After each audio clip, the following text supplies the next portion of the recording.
An area of Central Florida known as a magnet for criminal activity could soon get a facelift. Good evening, I'm Greg Warman. And I'm Martha Sagowski. We're talking about the compound in Palm Bay. Channel 9 has been telling you about this massive property for years as it's been plagued by violence and drugs. Now City Council is moving forward with plans to do something about it.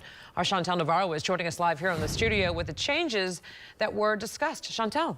Yeah, right now about 90% of the compound is privately owned. The city of Palm Bay is looking to buy up that land and totally rewrite their narrative, creating projects that could bring jobs to the area. We have opportunity to change that direction, and we need to go forward with that. Changes could be coming to one of the most undeveloped and problematic areas of Palm Bay. It's known as the compound, an area that's been plagued by violent crimes and illegal activity for years. People dump their whole houses out there.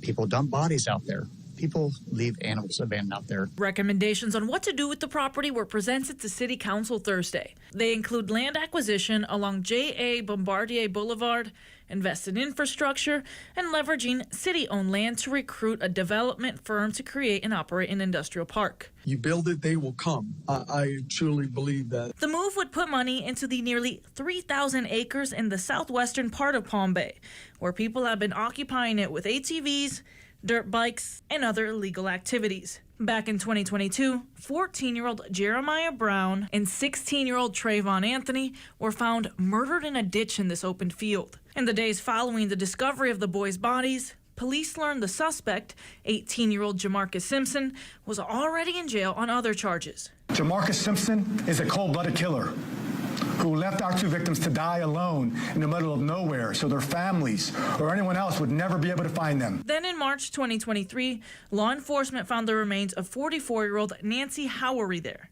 Months later, the body of Nicholas Mitchell was also discovered at the compound. Something has to be done because too many things have been happening, bad things. And this past month, we told you about how it's also become a trouble spot for people to dump their unwanted dogs.